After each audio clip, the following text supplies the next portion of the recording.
বাংলাদেশ হিসেবে অর্থনৈতিকভাবে বাংলাদেশ উন্নত হয়েছিল, কিন্তু আজকে আমরা দেখি যে একে একে সব ধ্বংস করা হয়েছে।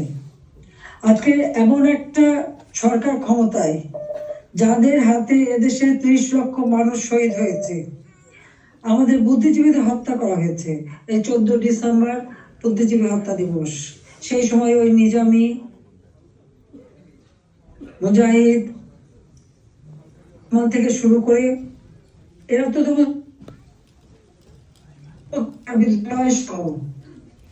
বিশ্ববিদ্যালয় থেকে শিক্ষক, ইঞ্জিনিয়ার, ডাক্তার সকল বুদ্ধিজীবীদেরকে তুলে নিয়ে যে নির্মমভাবে হত্যা করা হয়। বাংলাদেশকে মেধাশূন্য করার একটা চেষ্টা করা হয়েছিল সেই সময়।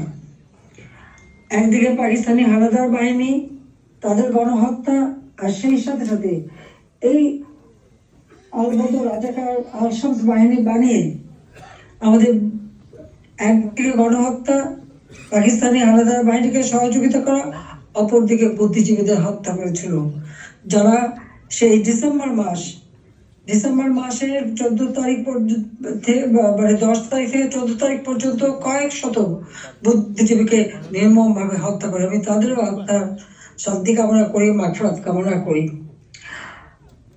আমরা আওয়ামী লীগ 75 সালের পর 21 বছর পরে আবার সরকার গঠন করি, জনগণের সেবা করি। 2008-এর নির্বাচনে আমরা জয়ী হই।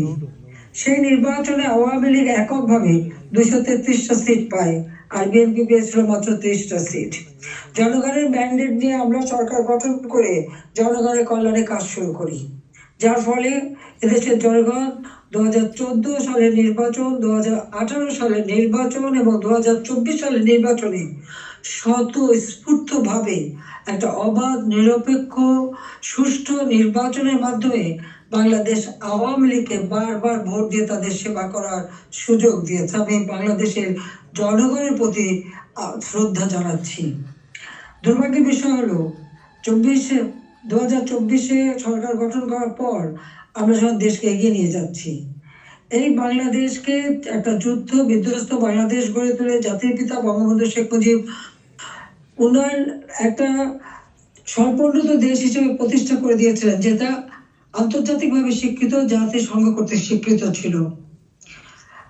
সেই স্বল্পোন্নত দেশকেই আওয়ামী লীগ সরকার গঠন করার পর 2009 সাল থেকে 24 সাল এই সময়ের মধ্যে, বিশেষ করে 2021 সালে 20 সালে যখন আমরা জাতির পিতার জন্ম শতবার্ষিকী উদযাপন করি, 21 সালে যখন স্বাধীনতা সুবর্ণ জয়ন্তী উদযাপন করি, সেই সময় বাংলাদেশকে আমরা উন্নয়নশীল দেশের মর্যাদায় অধিষ্ঠিত করি।